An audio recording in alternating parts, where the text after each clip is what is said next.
नमस्कार बच्चों। हम लोग जो करंट चैप्टर को पढ़ रहे थे उस करंट चैप्टर में अगली टॉपिक है सेल, ईएमएफ, इलेक्ट्रोमोटिव फोर्स, विद्युत वाहक बल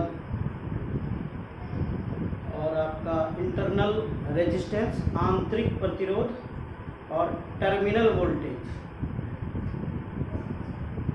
आज हम लोग इस 4 पॉइंट को देखेंगे। शुरू करते हैं। सेल क्या है? What is cell?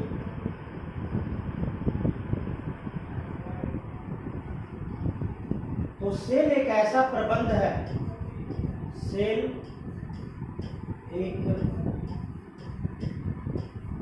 ऐसा प्रबंध है जो विद्युत परिपथ में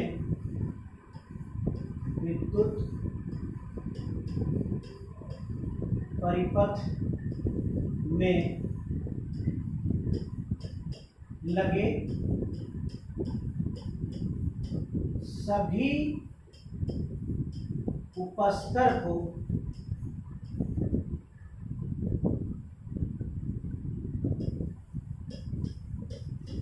विद्युत ऊर्जा प्रदान करता है। विद्युत ऊर्जा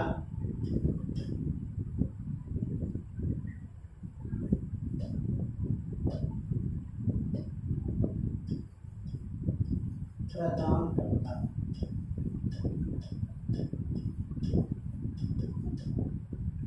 सेल क्या है? जब हम किसी विद्युत परिपथ में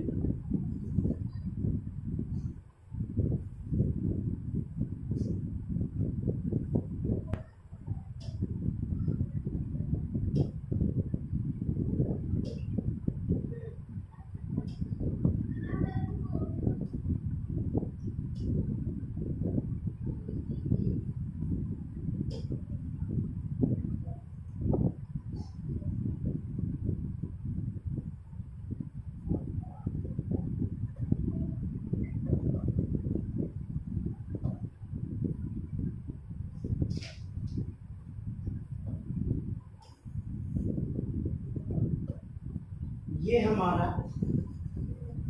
परिपथ है।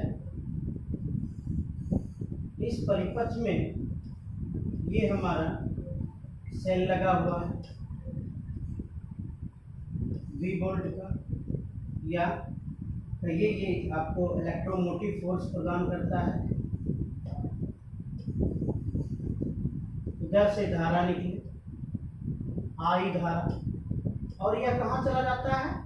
इस उपस्तर में चला जाता है। यहाँ पर चाहे आपका बल्ब लगा हुआ हो, चाहे आपका हीटर लगा हुआ हो, चाहे आपका फैन लगा हुआ हो, जो भी लगा हुआ हो, उसको क्या करता है? ये विद्युत ऊर्जा सप्लाई करता है ताकि वह रन कर सके। तो सेल क्या है? सेल एक प्रबंध है जो क्या प्रदान करता है? विद्युत ऊर्जा प्रदान करता है। किसको प्रदान करता है? उपस्तर को प्रदान करता है। तो cell is such a device, cell is such a device which cell is such a device which provide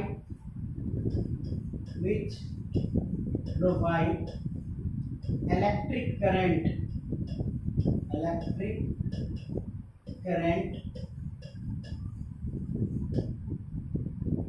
to all components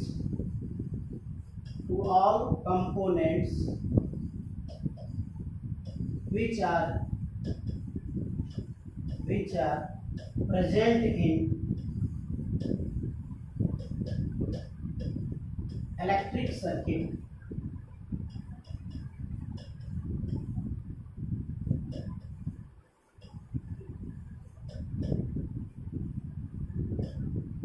तो सेल क्या है? सेल क्या है? सेल एक डिवाइस है, उसका काम क्या है? इलेक्ट्रिक ऊर्जा देना, इलेक्ट्रिक करंट देना। किसको देना?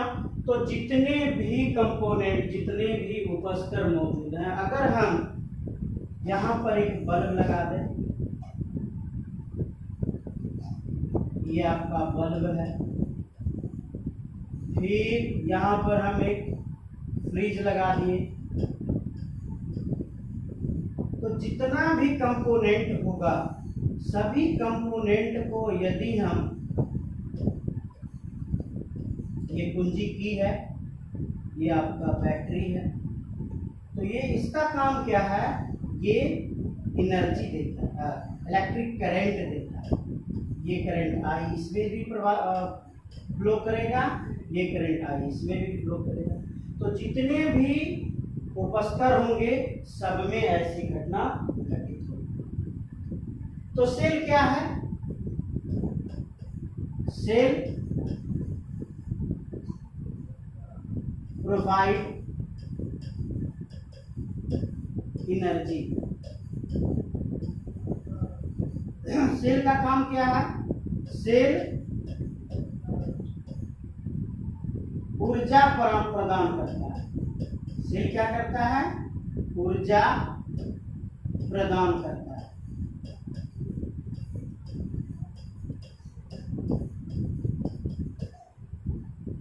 दूसरा काम क्या है सेल का? तो सेल जो है यह आवेश उत्पन्न नहीं करता है। Cell do not provide charges. Cell जो है यह चार्ज ऊर्जा उत्पन्न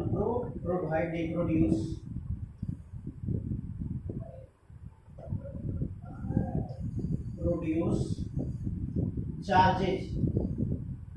यानी क्या कहा कि जो सेल है, सेल आवेश उत्पन्न नहीं करता है, आवेश उत्पन्न नहीं करता है। और क्या काम है सेल का? तो सेल का काम है पोटेंशियल डिफरेंस को मैनेज करना। यह क्या करता है? नंबर 3, इट मेंटेन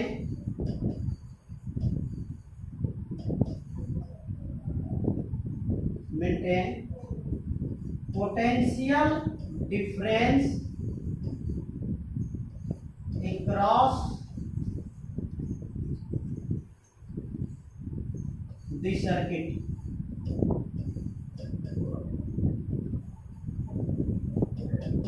यह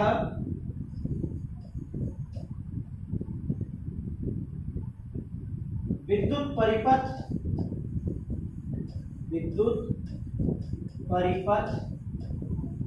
के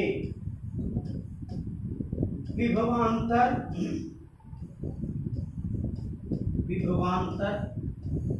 को सतत बनाए रखता है।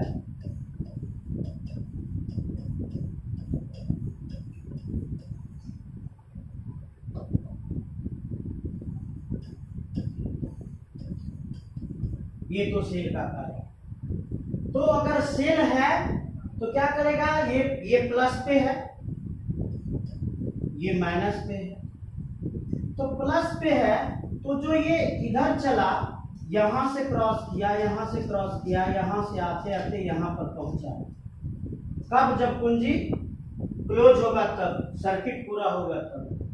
तो ये क्या करता है? इस साइड को हायर पोटेंशियल पे ला देता है और ये साइड क्या है? लोअर पोटेंशियल पे। ये भी है, यहां पर भी है, यहां पर भी है। ये 0 है, यहां पर क्या है? 0 है। तो ये जो भी है ये हायर पोटेंशियल पे है, उच्च विभव पर है। तो उच्च विभव से धारा का प्रवाह निम्न विभव की ओर होगा। तो धारा इधर से प्रवाहित होता है और सतत धारा को प्रवाहित करते रहता है। किसका काम है? ये सेल का काम है, बैटरी का काम है। इसका काम ये है कि पोटेंशियल डिफरेंस को मेंटेन किए रहता है ताकि उच्च विभव और निम्न विभव बना रहे और धारा का प्रवाह हमेशा उच्च विभव से निम्न विभव की ओर होता है।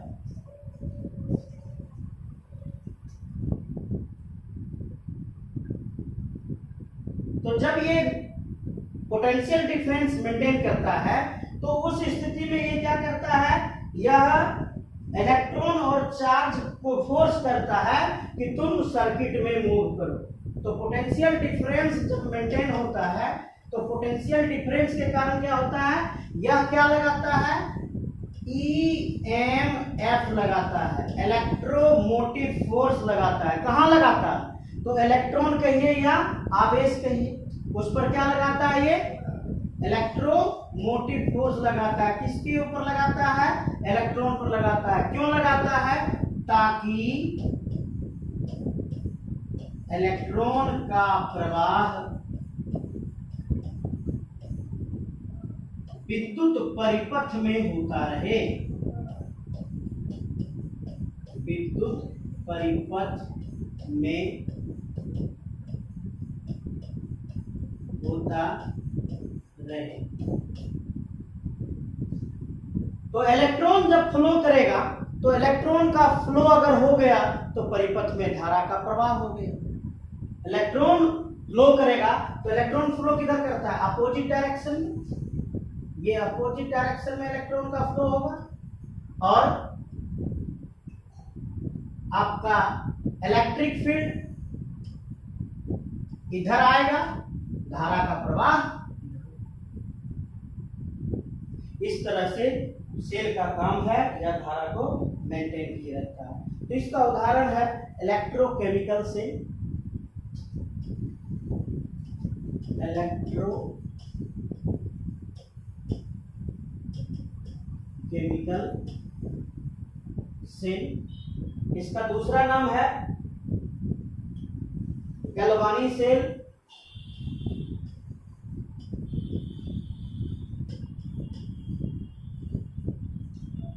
और तीसरा नाम है वोल्टेइक सेल। एक्चुअल में जो गैल्वेनी था ये आपका साइंटिस्ट थे और अलेक्जेंड्रो वोल्टा जो था ये साइंटिस्ट थे। ये दोनों ने मिलकर अपने प्रैक्टिकल को किया था और उस प्रैक्टिकल में उन्होंने क्या दर्शाया वो आपको बता रहे हैं। क्या भाई? तो इलेक्ट्रोकेमिकल सेल क्या है?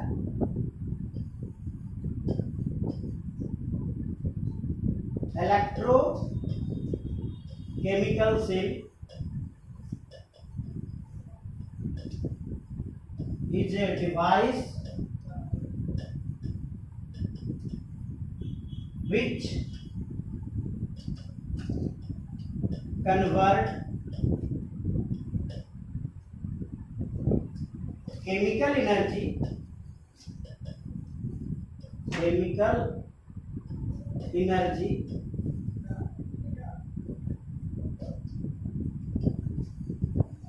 to electrical energy.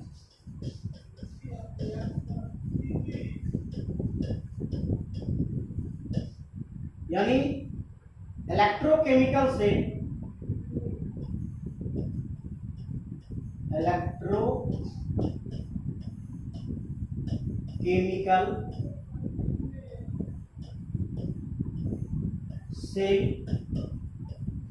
एक ऐसा प्रबंध है,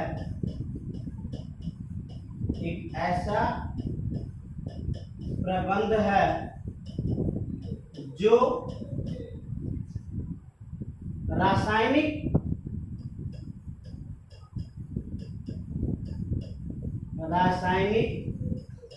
ऊर्जा को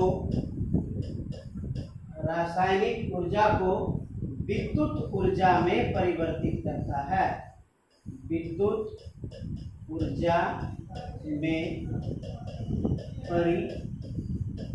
परिवर्तित करता है। ये किसका काम है? इलेक्ट्रोकेमिकल सेल का काम है कि क्या करेगा ये विद्युत रासायनिक ऊर्जा को विद्युत ऊर्जा में परिवर्तित कर देगा।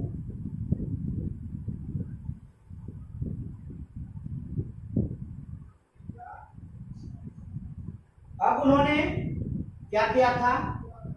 इस एक्सपेरिमेंट के लिए उन्होंने एक डब्बा लिया था।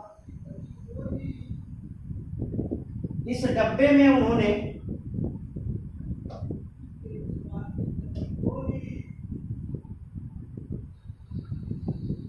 CuSO4 भरा था।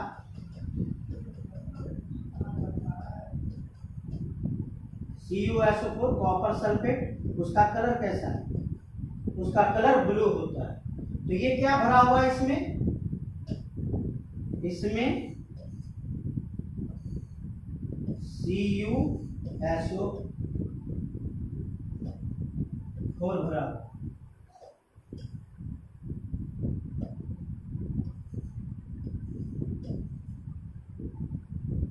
CuSO4 कॉपर सल्फेट सॉल्यूशन का जो कलर होता है कैसा होता है? ब्लू होता है। उन्होंने क्या किया? इसमें एक जिंक डाल दिया।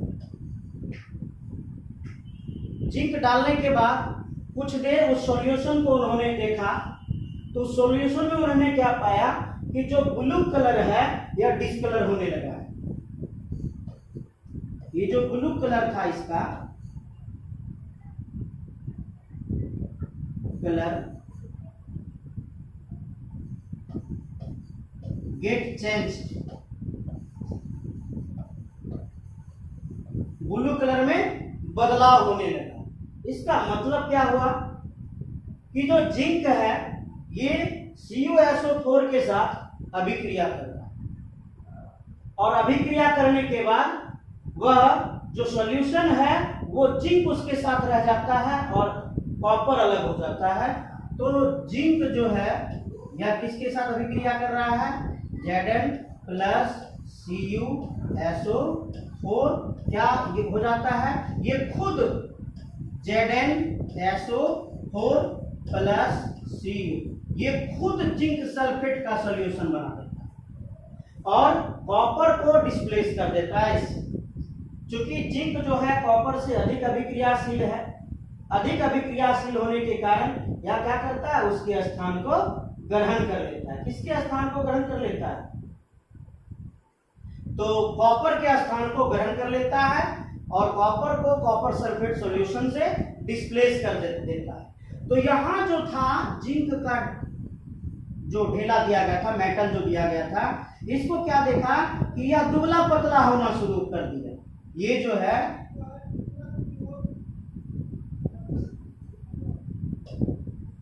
ये धीरे धीरे दुबलाना शुरू कर दिया, पतला होना शुरू हो गया।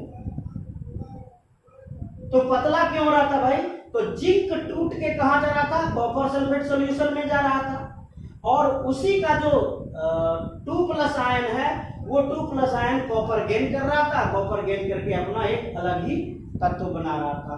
तो अभिक्रिया में हमने क्या देखा कि जो CuSO4 है या CuSO4 दो भाग में बट जाता है। तो ये जो CuSO4 है ये दो भाग में बटता है। कौन कौन सा भाग में बटता है भाई? ये Cu2+ में और SO4 2-।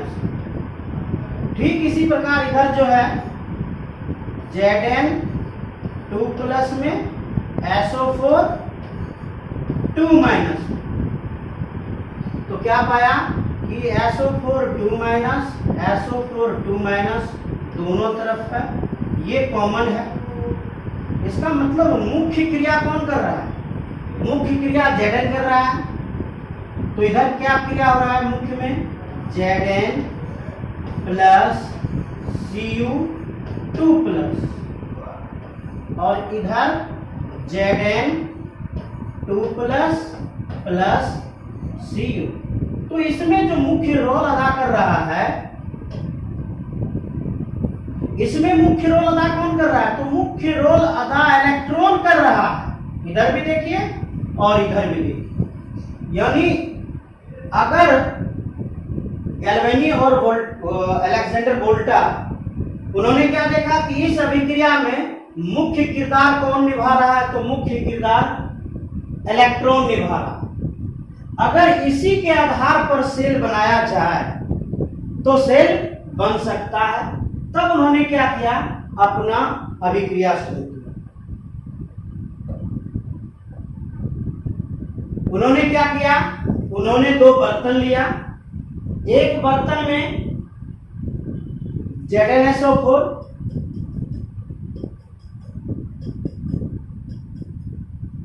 एक बर्तन में ZnSO4 लिया। दूसरे बर्तन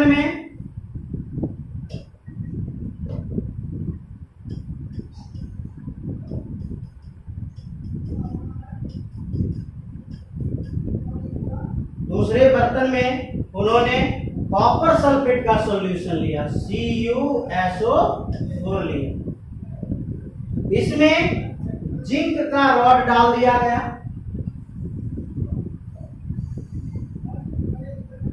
इसमें भी जिंक का रॉड डाल दिया गया। उसके बाद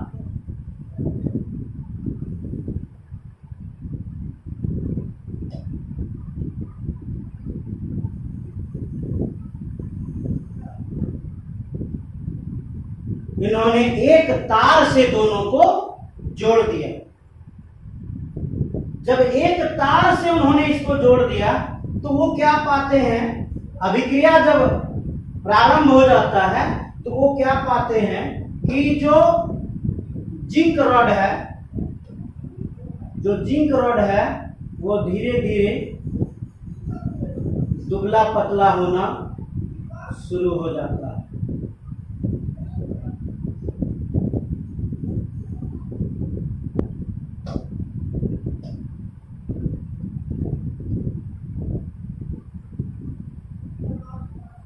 ये दुबला पतला होना शुरू हो गया और ये जो कैथोड रॉड था ये धीरे धीरे मोटा होना शुरू हो गया।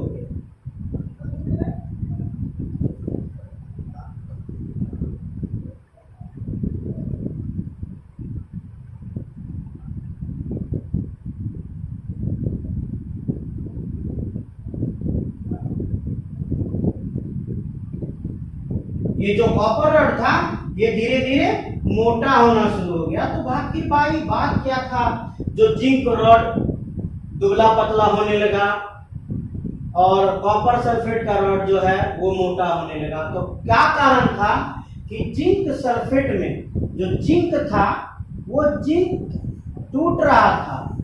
Zn ये टूट कर Zn2 प्लस 2 इलेक्ट्रॉन माइनस में जा रहा। यहां पर जो क्रिया हो रही थी ऑक्सीकरण, ऑक्सीडेशन की क्रिया हो रही थी।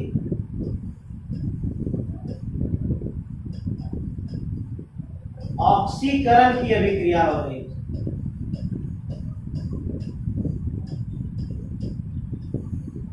और इधर क्या हो रहा था? इधर जो है कॉपर क्या कर रहा था? कॉपर ये कॉपर जो है ये 2 इलेक्ट्रॉन को गेन कर रहा था। ये क्या कर रहा था?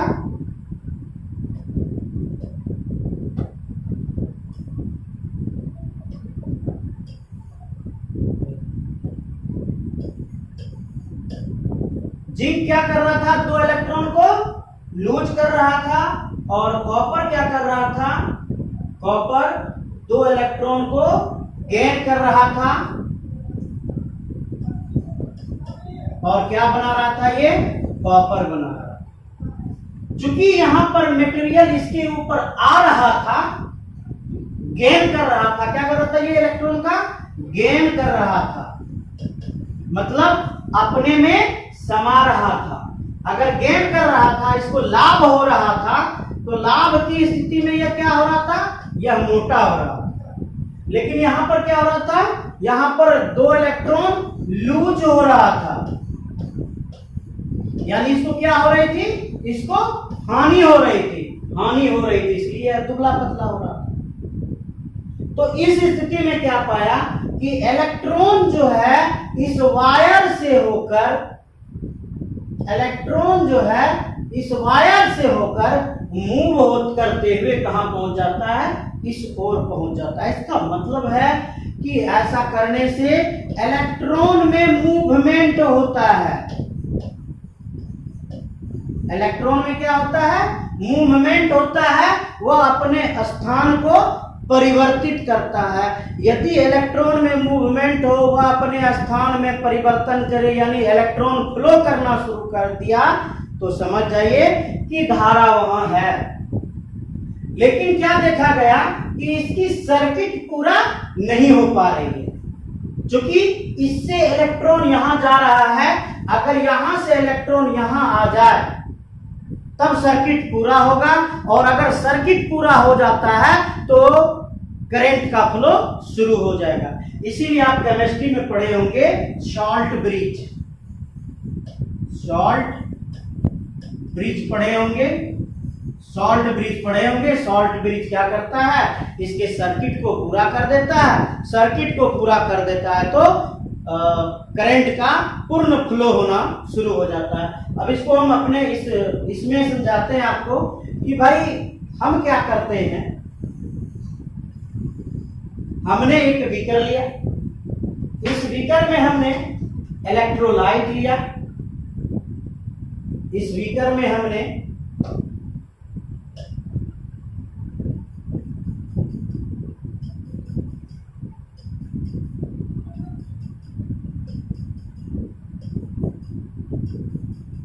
ये क्या है, ये इलेक्ट्रोलाइट है।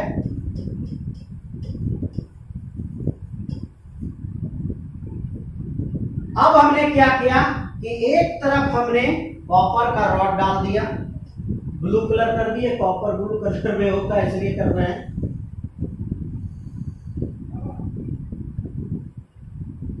और दूसरी तरफ हमने जिंक का रॉड डाल दिया।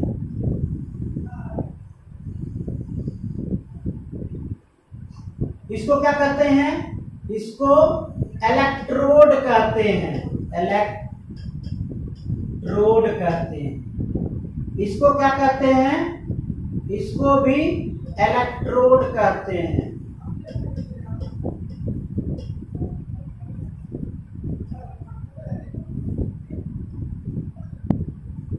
ठीक है। अब हमने क्या किया, इसके परिपथ को पूरा किया। वायर की सहायता से हमने दोनों को जोड़ दिया। जब वायर की सहायता से हमने दोनों को जोड़ा तो क्या पाया गया, तो यह पाया गया कि जो Zn है वह इलेक्ट्रॉन को लूज करना शुरू कर दिया। जब इलेक्ट्रॉन को लूज करना शुरू कर दिया तो इसमें इसके नीचे जो है इलेक्ट्रॉन का जमावड़ा हो गया। इलेक्ट्रॉन का जमावड़ा हो गया तो यह निगेटिव चार्ज हो गया। इसको हम लोग क्या कहते हैं, एनोड कहते हैं।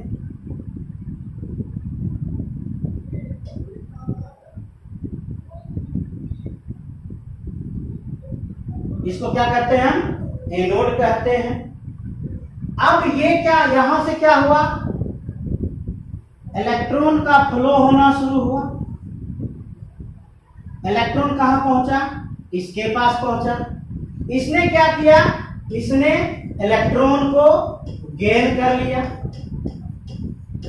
गेन करके कॉपर बन गया। अब क्या घटना घटती है कि जो विद्युत वाहक बल है, विद्युत वाहक बल है, वह विद्युत वाहक बल क्या करता है, इसके पहले इसकी बात जानिए कि जब इलेक्ट्रॉन आता है तो हमको हर हाल में सर्किट पूरा करना है, तो इसका इलेक्ट्रॉन निकल के इसके पास जाना चाहता है, इसका इलेक्ट्रॉन निकल के इसके पास जाना चाहता है, लेकिन पहले से यह नेगेटिव चार्ज है। ये क्या है? ये कैथोड है, कैथोड है, ये पॉजिटिव चार्ज होता है। तो यहां से इलेक्ट्रॉन निकल के इसके पास जाना चाहता है, यहां पहले से ये इलेक्ट्रॉन बैठा पड़ा है, ये नेगेटिव चार्ज है, या इसको आने देना ही नहीं चाहेगा। तब क्या करता है? ये विद्युत वाहक बल ईएमएफ, इसी के कारण यह इलेक्ट्रॉन आकर इसमें जबरदस्ती उसके विरुद्ध कार्य करके इसमें समा जाता है, और समाने के बाद इसका परिपथ पूरा होता है। परिपथ जब पूरा होता है तो परिपथ पूरा होने के बाद करंट का फ्लो इसमें होना शुरू हो जाता है। तो आप गौर करके देखिएगा कि जब ये जबरदस्ती इस इलेक्ट्रोड के पास आना चाहता है तो यहाँ उसको अधिक ऊर्जा खर्च करना पड़ता है, ऊर्जा अधिक खर्च करना पड़ता है और इस इलेक्ट्रॉन से टक्कर होता है। यही यहाँ पर क्या बनता है? आंतरिक प्रतिरोध बनता है, आंतरिक प्रतिरोध बनता है, जिसको हम लोग क्या कहते हैं? Internal resistance. इसी को ओवरकम करने के चक्कर में वहां पर एक प्रतिरोध विरोध, यहाँ पर जो विरोध उत्पन्न होता है उसी विरोध को हम लोग क्या कहते हैं? इंटरनल रेजिस्टेंस कहते हैं। तो इंटरनल रेजिस्टेंस की जब बात आ गई तब अगली जो कहानी अपनी होगी वो इंटरनल रेजिस्टेंस की होगी। चलिए तो अब हम लोग कहानी स्टार्ट करते हैं किसका? विद्युत वाहक बल का, इलेक्ट्रोमोटिव फोर्स का। तो भाई इलेक्ट्रोमोटिव फोर्स क्या है? इलेक्ट्रोमोटिव फोर्स किसे कहते हैं? विद्युत वाहक बल किसे कहते हैं? जब परिपथ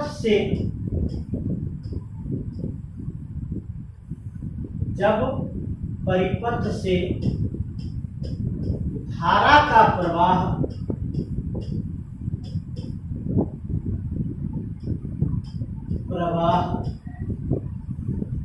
नहीं हो रहा हो,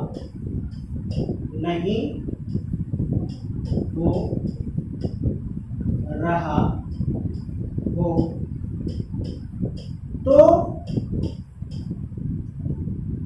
उसके दो टर्मिनल के बीच के विभवांतर को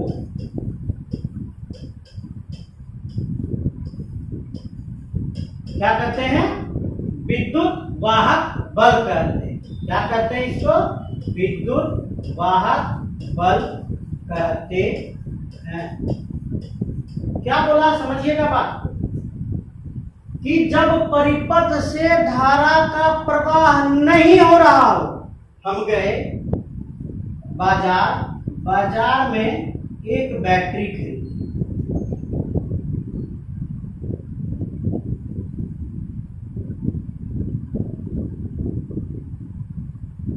बाजार में हमने एक बैटरी खरीदा। ये इस तरह से बना हुआ था, छोटा वाला जो पेंसिल से आप खरीद के लाते हैं। उस पे क्या लिखा हुआ है?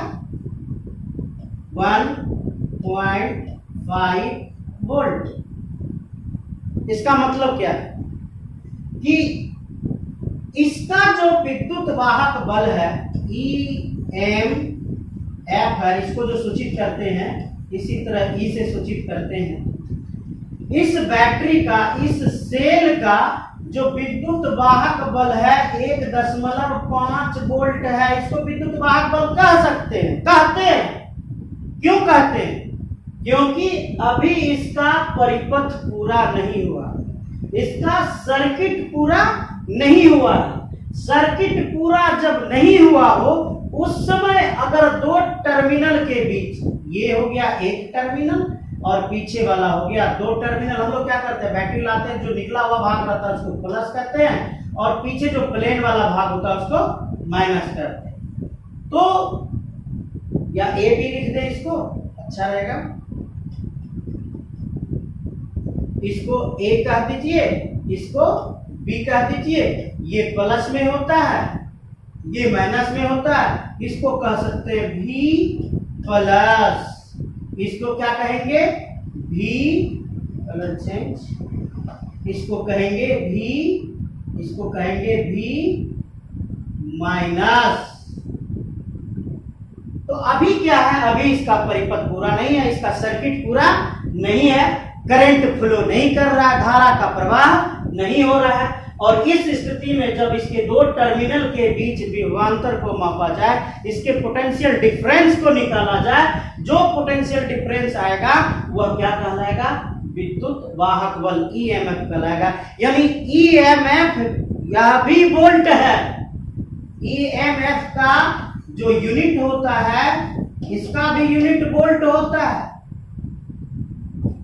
तो इसका मतलब ये भी एक तरह का विभवांतर ही है, लेकिन ये कौन सा विभवांतर है, यह वह विभवांतर है जिस समय बैटरी का सर्किट क्या हो, ओपन हो। In open circuit, open circuit मतलब ये आपका बैटरी है, ये प्लस है, ये माइनस है, इसको क्या कहेंगे, V प्लस कहेंगे, इसको क्या कहेंगे, V माइनस कहेंगे। ये सर्किट है, इसमें ये उपस्कर लगा हुआ है जिसका प्रतिरोध R है। अब यहां पर हमने क्या किया, एक कुंजी डाल दी, यहां पर हमने क्या किया, एक कुंजी डाल दिया।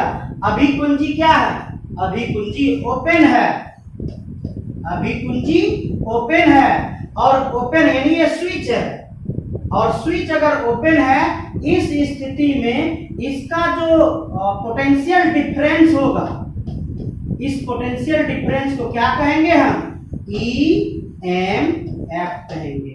तो विद्युत वाहक बल क्या है कि जब परिपथ से धारा का प्रवाह नहीं हो रहा हो तो उसके दो टर्मिनलों के बीच जो विभवांतर होता है उसे क्या कहते हैं, विद्युत वाहक बल कहते हैं।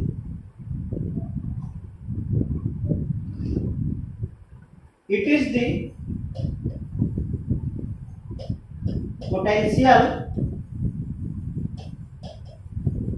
difference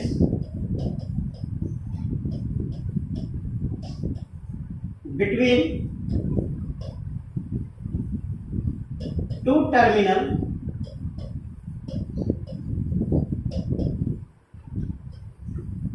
when there is no flow of current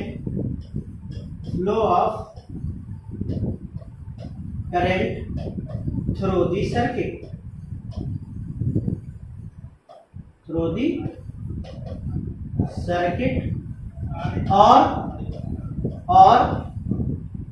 or in open circuit, open circuit. यानी सर्किट जब ओपन है, उस ओपन सर्किट में जो पोटेंशियल डिफरेंस है उसी पोटेंशियल डिफरेंस को हम क्या कहते हैं, इलेक्ट्रोमोटिव फोर्स कहते हैं। अब इसका हम लोग एक उदाहरण लेते हैं कि भाई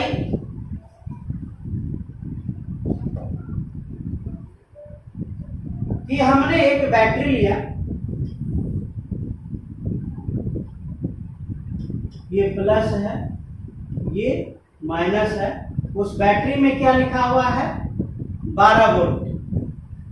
उस बैटरी में क्या लिखा हुआ है, 12 वोल्ट। और ये जो 12 वोल्ट लिखा हुआ है, अभी सर्किट ओपन है, अभी सर्किट ओपन है। और यदि सर्किट ओपन है तो इस 12 वोल्ट को क्या कहेंगे, EMF कहेंगे। EMF क्यों कहेंगे? क्योंकि there is no flow of current, धारा का प्रवाह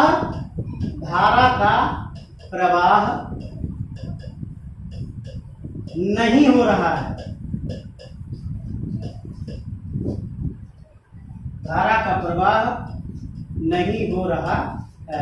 यदि धारा का प्रवाह नहीं होता है तब हम क्या कहेंगे? इसको विद्युत वाहक बल कहेंगे, इलेक्ट्रोमोटिव फोर्स कहेंगे।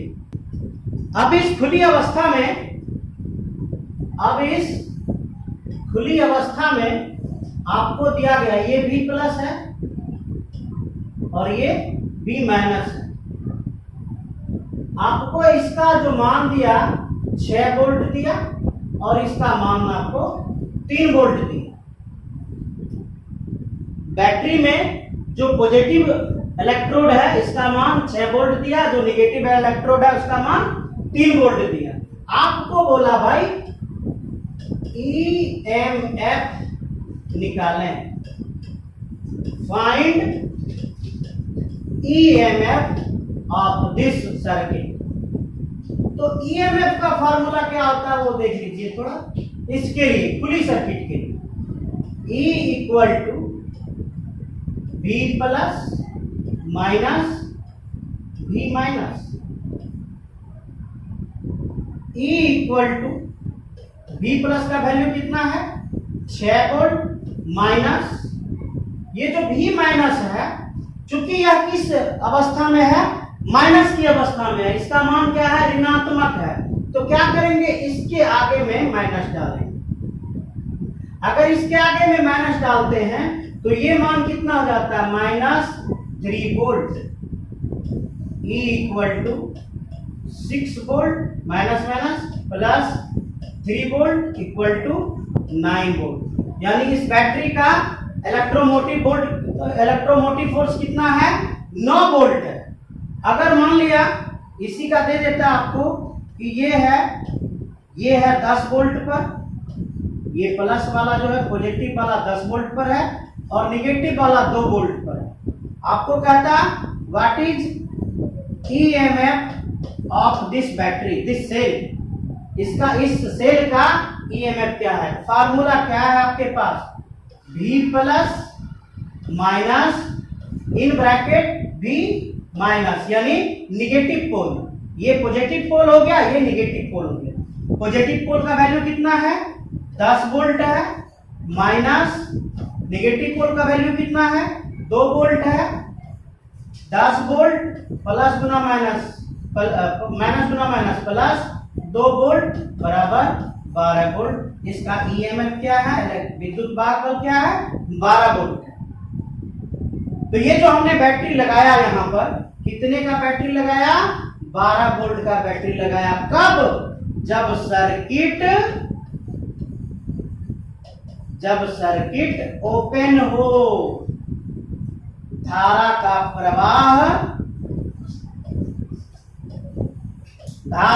प्रवाह नहीं हो रहा हो, करंट फ्लो नहीं कर रहा हो, इस स्थिति में आप इसका EMF निकालेंगे तो इस विधि से निकालेंगे। ये इसका क्या निकला? इलेक्ट्रोमोटिव फोर्स निकला। आइए इसको और आगे समझते हैं कि भाई आपको एक सर्किट दिया, इस सर्किट में बोला कि इसका EMF जो है ये 12 वोल्ट है और इस सर्किट में एक रेजिस्टेंस लगा हुआ है।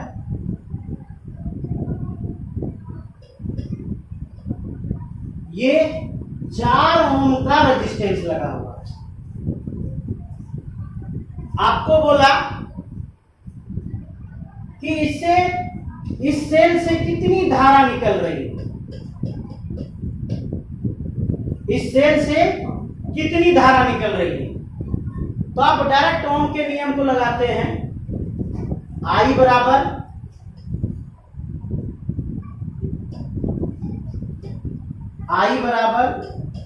V बटे R।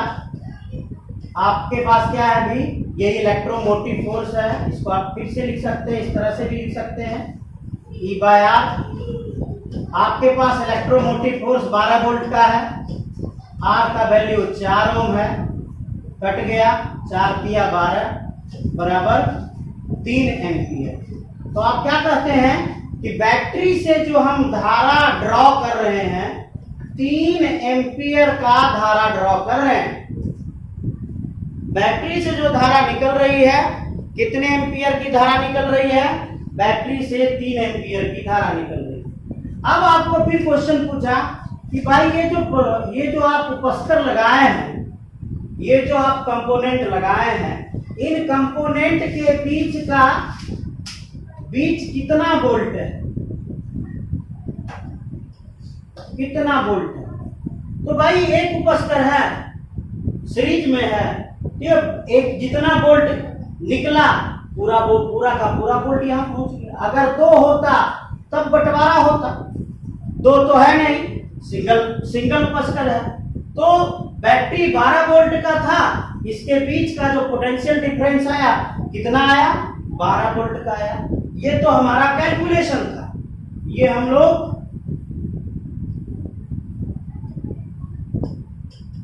लोग थ्योरी के आधार पर इसको हमने बना दिया। अब ऑब्जर्वेशन को देखिए,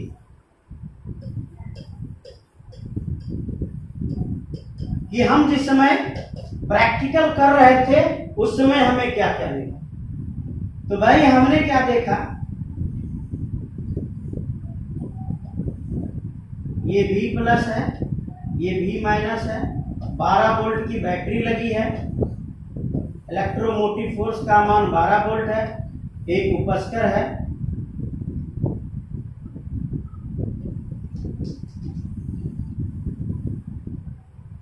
ये 4 ओम का उपस्तर है। हमने क्या किया, हमने इसके बीच में एक वोल्ट मीटर को लगा दिया। हमने क्या देखा, इसके बीच में एक वोल्ट मीटर को लगा दिया और यहां पर हमने एक एम मीटर को लगा दिया। वोल्ट मीटर को कहां जोड़ा जाता है? समांतर क्रम में, पैरेलल जोड़ा जाता है। आमीटर को श्रेणी क्रम, सीरीज में जोड़ा जाता है। तो हमने क्या पाया, हमने क्या देखा कि जो ए है, जो धारा ड्रॉ हो रहा है वो 2 एम्पियर का धारा ड्रॉ हो रहा है। यानी ए जो रीडिंग दे रहा है, जिसको कहते हैं पाठ्यांक,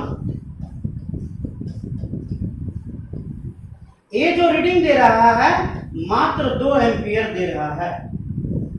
अगर रीडिंग 2 एम्पियर का है, रीडिंग 2 एम्पियर का है और उपस्तर 4 ओम का है, कंपोनेंट कितने ओम का है? 4 ओम का है, तो वोल्ट मीटर क्या रीडिंग देगा? तो V equal to IR, V equal to 2 into 4 बराबर 8 वोल्ट। तो ये क्या बताया, इसका पाठ्यांक कितना निकला? ये बता रहा है कि मेरे पास मात्र 8 वोल्ट ही आ रहा है। 4 वोल्ट गया कहां भाई? 4 वोल्ट किसने खाया?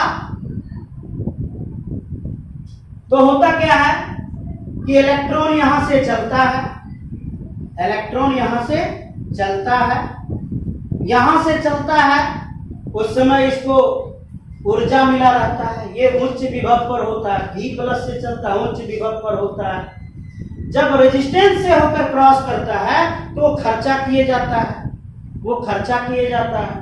खर्चा करने के बाद जब वो फिर उसके पास कुछ नहीं बचता है, लौट के फिर बैटरी के पास आता है।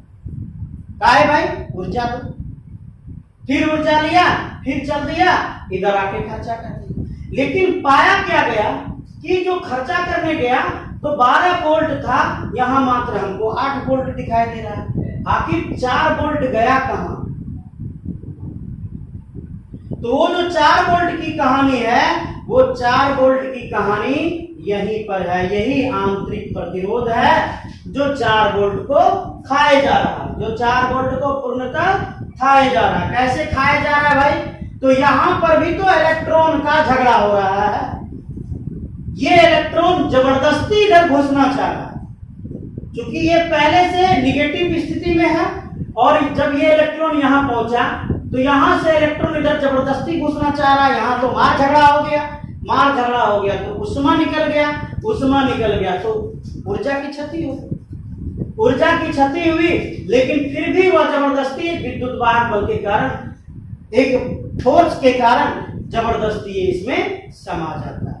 तो यहां पर जो बर्बाद होता है, उसी बर्बादी को क्या कहते हैं हम लोग? आंतरिक प्रतिरोध कहते हैं। ये जो विरोध यहां पर हो रहा है, उसी विरोध को हम लोग क्या कहते हैं? आंतरिक प्रतिरोध कहते हैं, इंटरनल रेजिस्टेंस कहते हैं।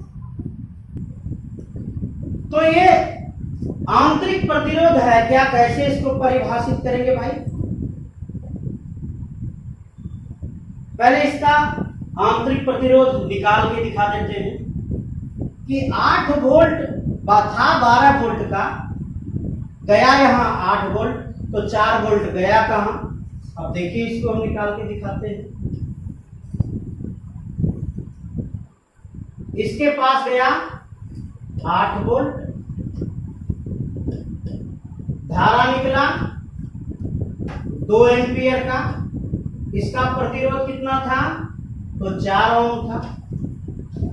2 ओम की धारा थी, तो 4 गुना 2 बराबर 8 वोल्ट। ये तो बिल्कुल सही है।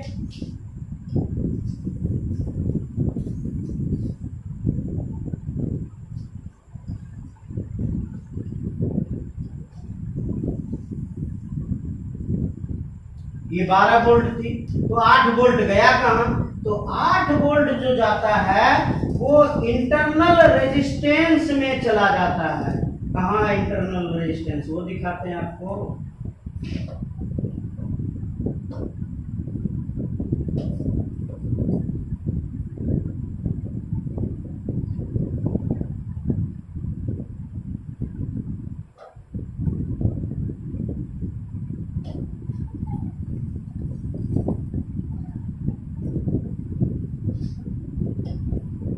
ये आपका इंटरनल रेजिस्टेंस है R, जो कहां होता है? एक बैटरी के अंदर में होता है। ये फुल पैक होता है बैटरी इस तरह से।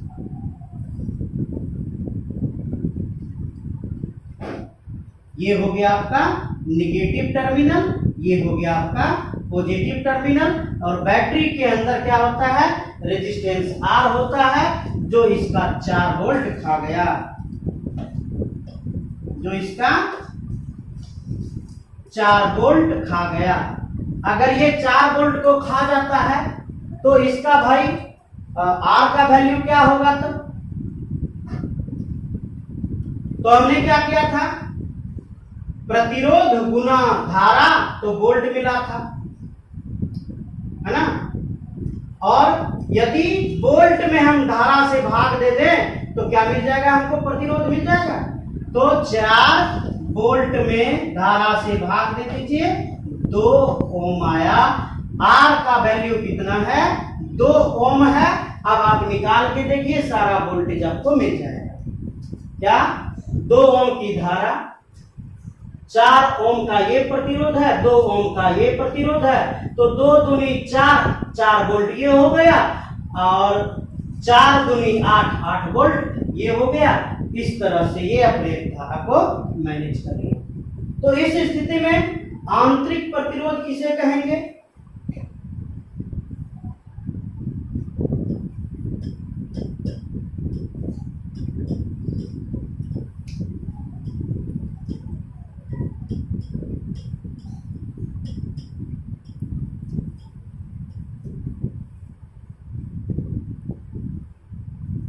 आंतरिक प्रतिरोध किसे कहेंगे? तो धारा प्रवाह के पथ में, धारा प्रवाह के पथ में, धारा प्रवाह के पथ में सेल के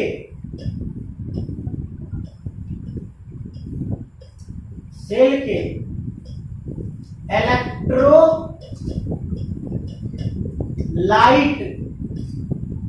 के कारण जो विरोध उत्पन्न होता है, जो विरोध उत्पन्न होता है, उसे आंतरिक प्रतिरोध कहते हैं। उसे आंतरिक प्रतिरोध कहते हैं।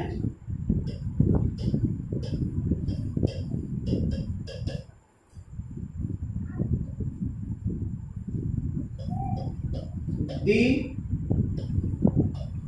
obstruction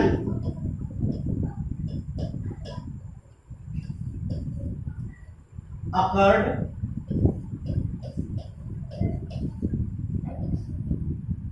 in circuit due to the material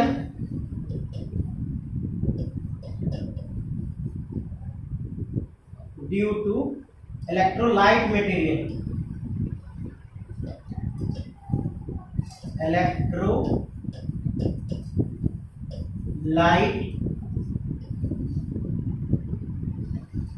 material of cell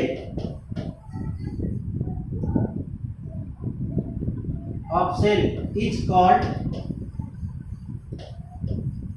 internal resistance. Internal resistance इसको किससे सूचित करते हैं? छोटी आर से। तो वही वाली कहानी थी जो आप यहाँ देख रहे थे। यही वाली कहानी के कारण क्या आ जाता है? इंटरनल रेजिस्टेंस आ जाता है और ये इलेक्ट्रॉन के फ्लो में, पथ में एक बाधा तैयार कर देता है, एक विरोध पैदा कर देता है। इसी विरोध के कारण जो ओवरकम होता है, जो हमें वोल्ट की कमी आती है, इसी इंटरनल रेजिस्टेंस के कारण आती है। और यही आपका क्या है? इंटरनल रेजिस्टेंस है। तो इसको जो हम दिखाते हैं, किस तरह से दिखाते हैं? इंटरनल रेजिस्टेंस को हम बैटरी के साथ ही दिखाते हैं, बैटरी के साथ ही दिखाते हैं।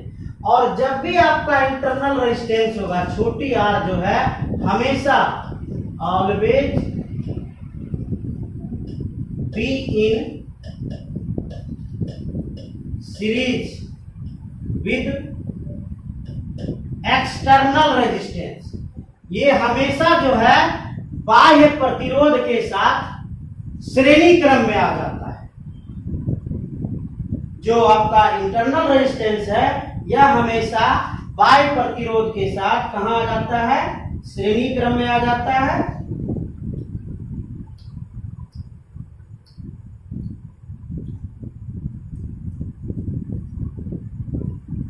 श्रेणी क्रम में आ जाता है। और ये यहीं पर आप जो देख रहे थे फिगर, ये कैथोड से जब एनोड में इलेक्ट्रॉन का प्रवाह होता है, कैथोड से जब एनोड में इलेक्ट्रॉन का प्रवाह होने लगता है, वहीं पर जो विरोध होता है वही विरोध आपका क्या है? ये आंतरिक प्रतिरोध है। तो ये जो आपका बात आई कि भाई आंतरिक प्रतिरोध आता है तो उसमें टर्मिनल वोल्टेज कैसे आ जाता है? तो देखिए इसको फिगर को,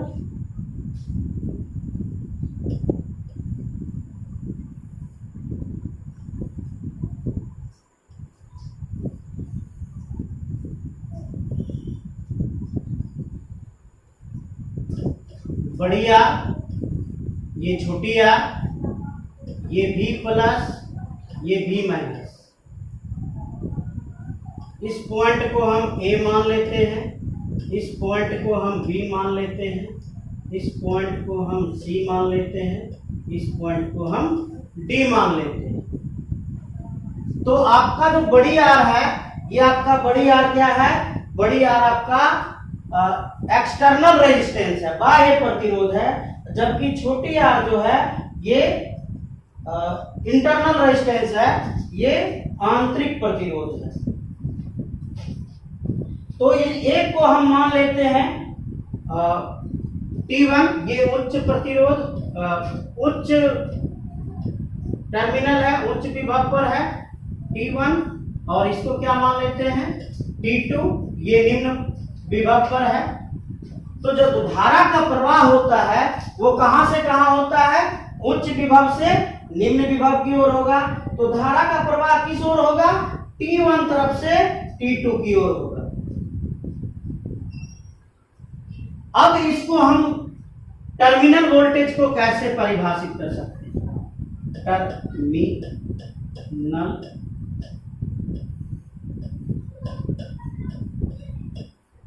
वोल्टेज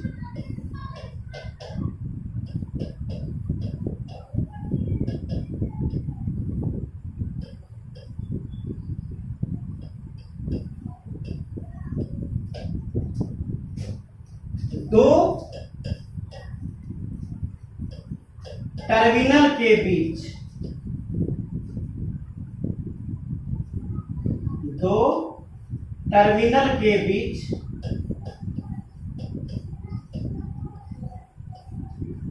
का विभवांतर कब? जब परिपथ से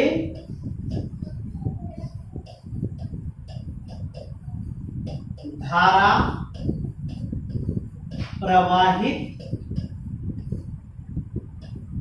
हो रहा हो, तो उस विभवांतर को terminal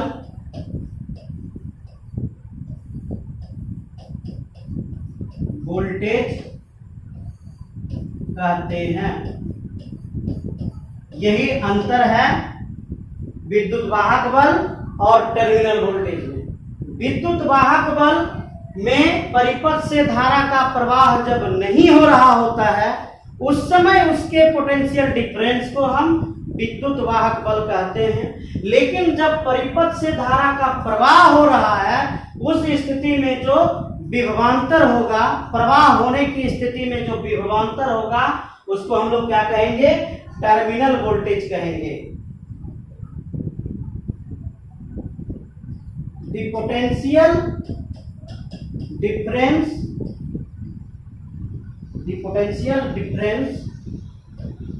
between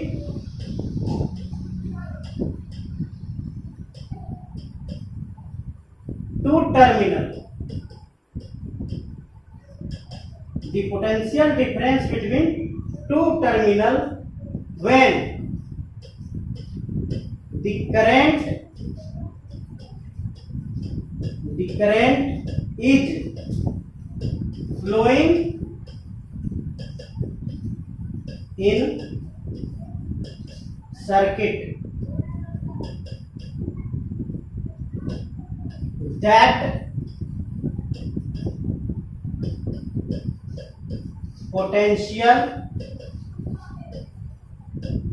difference is called potential voltage. That potential difference is called potential voltage. इसको हम इस तरह से साबित करेंगे कि जो हमने फिगर बनाया था ऐसे,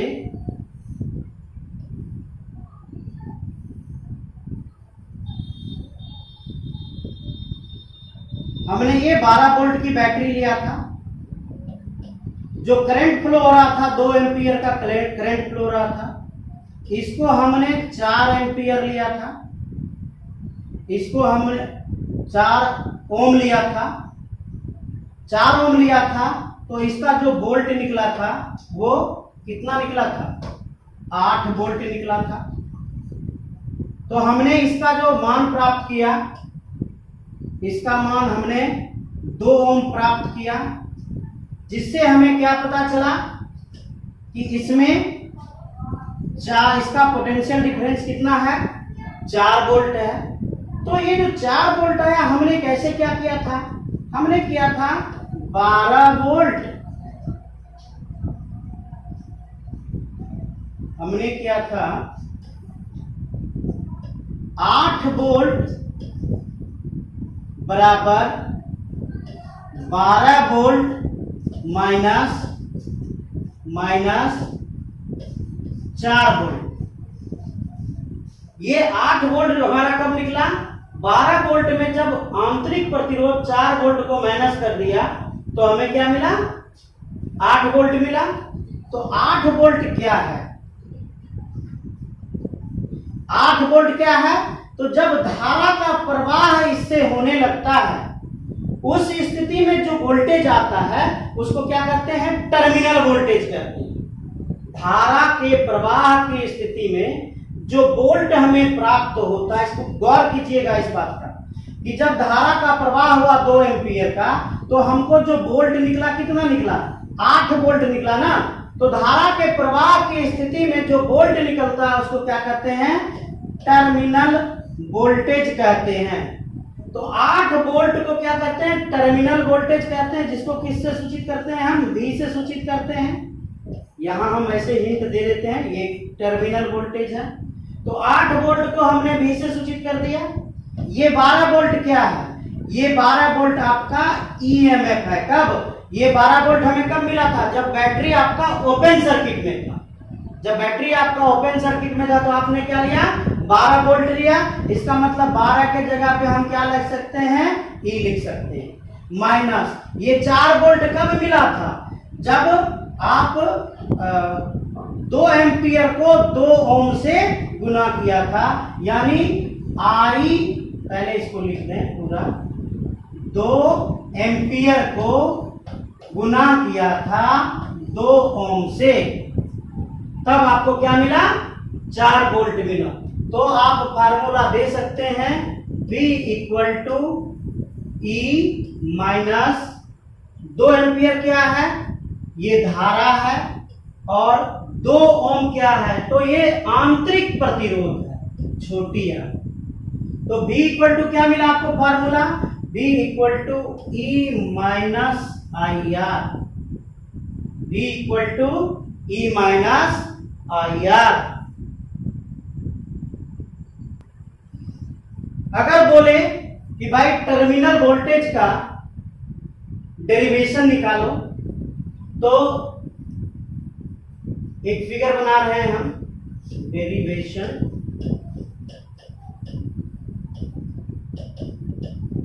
ऑफ टर्मिनल वोल्टेज।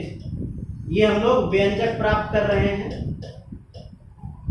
किसका व्यंजक प्राप्त कर रहे हैं? तो टर्मिनल वोल्टेज का व्यंजक प्राप्त कर रहे हैं। ठीक है। इसमें एक फिगर बना रहे हैं आपको कि भाई ये एक बैटरी है, बैटरी का ये आंतरिक प्रतिरोध है, एक टर्मिनल ये B है, एक टर्मिनल ये A है, ये भी प्लस है, ये भी माइनस है, ये आपका R है। तो लिखेंगे कि चित्र में 2 टर्मिनल A और B को दिखाया गया है। टर्मिनल B का विभव VB और टर्मिनल A का विभव VA है। इनके बीच एक सेल B को जोड़ा गया है, जिसका आंतरिक प्रतिरोध छोटी r है। सेल का विद्युत वाहक बल E है। जब सेल से धारा I निकलती है तो वह परिपथ से होकर गुजरती है और टर्मिनल V के पास पहुंचती है। V से फिर आंतरिक प्रतिरोध होते हुए बैटरी के ऋण ध्रुव के पास पहुंच जाती है। इस स्थिति में हम पाते हैं कि विभव VB से धारा I गुजरती है जो आंतरिक प्रतिरोध के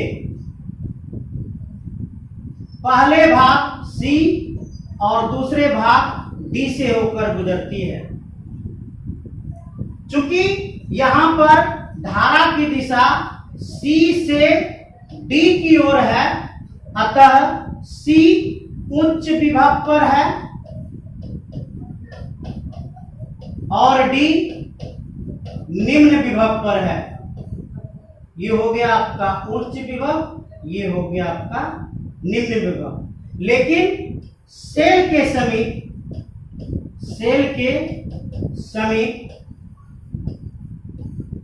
ऋण विभव निम्न विभव है, ऋण इलेक्ट्रोड निम्न विभव है और धन इलेक्ट्रोड उच्च विभव है। अतः जब धारा VB से V की ओर पहुंचती है तो हम क्या पाते हैं कि VB माइनस I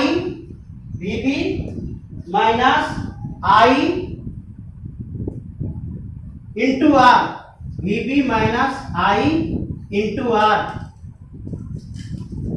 माइनस क्यों किए? तो उच्च से निम्न की ओर जा रहा है, इसमें उसको क्या लग रहा है? घाटा लग रहा है। वह ऊर्जा लेकर जा रहा है, ऊर्जा की कमी हो रही है, घाटा लग रहा है, इसलिए हमने क्या दिया? माइनस दिया। VB minus IR। अब आते हैं बैटरी के पास। तो इधर ये निम्न विभव से उच्च विभव की ओर जा रहा है, मतलब इसको क्या हो रहा है? फायदा हो रहा है। जब यहां से निकलता तो कहां पहुंचता है? ये VB के पास पहुंचता है, सॉरी VA के पास पहुंचता है। कहां पहुंचता है? ये VA के पास पहुंचता है। यानी इसको टोटल को यदि ऐड कर दें प्रॉपर चिन्ह देते हुए तो हमारा मान कितना आना चाहिए? VA आना चाहिए। अब आप VB को उस तरफ ले जाइए तो VA minus VB equal to minus IR plus E। अगर VA माइनस VB करते तो हमें क्या मिलता है? B मिलता है, जिसको आप डेल्टा V भी कर सकते हो, equal to E minus IR। देखिए ये फार्मूला है। इस तरह से हम इसका डेरिवेशन भी कर सकते हैं। और यदि आप वो डेरिवेशन नहीं करना चाहते हैं तो आप गौर से देखिएगा तो आपको जो V है ये आगे दिखा दें।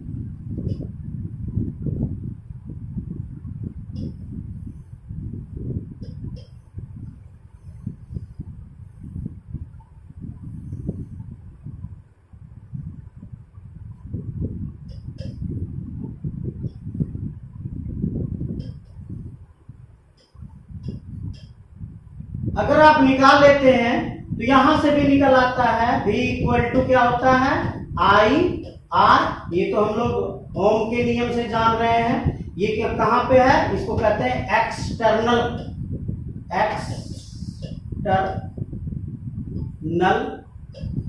रेजिस्टेंस, बाह्य प्रतिरोध जिसको कहते हो।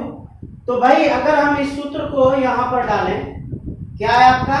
V equal to E minus IR, तो क्या आपको मिलता है? सो देखिए IR इक्वल टू V के बदले में क्या लिखे? IR लिखे, E minus IR। E minus I R. अब आई आर एक तरफ ले आइए, आई आर माइनस का plus I R equal to E. I निकल गया आपका common, R plus R equal to E. तो I equal to E by R plus R. देखिए तो v बाय आर हम लोग लेते थे, I equal to v by R. तो कुल यहाँ पर v के बदले में क्या लेंगे, इलेक्ट्रोमोटिव फोर्स E ले लिए और कुल प्रतिरोध R प्लस R। ये आपका भी एक फार्मूला हो गया। तो इस तरह से भी हम इसमें धारा को निकाल सकते हैं। लेकिन ये किस स्थिति में, ये इसकी स्थिति क्या होगी, इसकी स्थिति होगी डिस्चार्जिंग मोड, डिस्चार्जिंग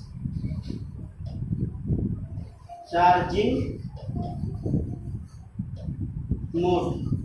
यानी जब बैटरी चार्ज में नहीं लगा हुआ है, अर्थात उसको सिर्फ घाटा हो रहा है, यानी बैटरी से ऊर्जा निकल रहा है, बैटरी में ऊर्जा की कमी हो रही है। लेकिन अगर चार्जिंग मोड देख लें, अगर हम चार्जिंग मोड में है, यानी बैटरी को हम चार्ज में लगाए हुए हैं, तो उस समय इसका फार्मूला क्या होगा, I equal to E by R minus are.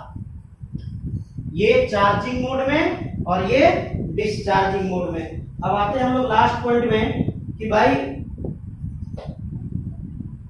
Dependence of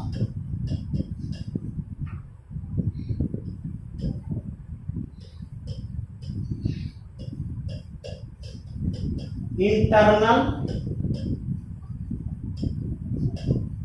resistance. आंतरिक प्रतिरोध किन किन बातों पर निर्भर करता है। तो आंतरिक प्रतिरोध पहला बात पर निर्भर करता है एरिया पर, क्षेत्रफल पर निर्भर करता है।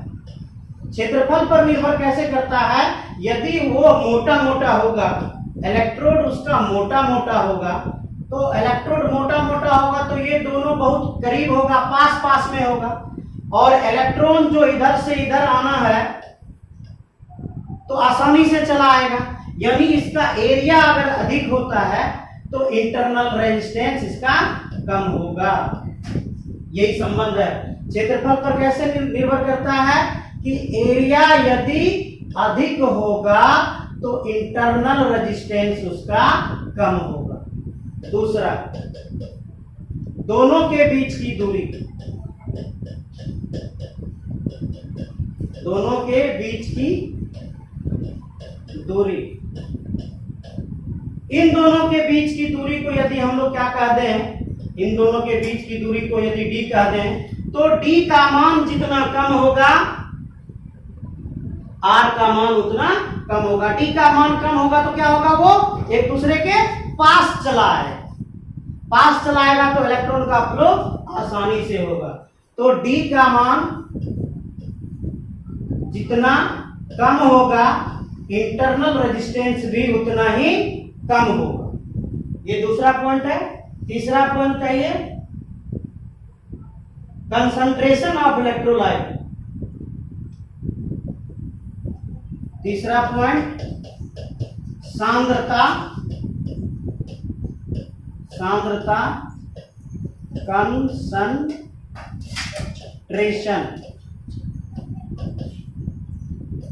किसका कंसंट्रेशन, तो इलेक्ट्रोलाइट का, जो बैटरी के अंदर केमिकल होता है, इलेक्ट्रोलाइट का कंसंट्रेशन। तो इसका कंसंट्रेशन जितना अधिक होगा आंतरिक प्रतिरोध उतना ही अधिक होगा, यानी कंसंट्रेशन बढ़ेगा तो आंतरिक प्रतिरोध का मान बढ़ता है। उसके बाद नंबर 4, तापमान पर, तापमान पर टेम्परेचर।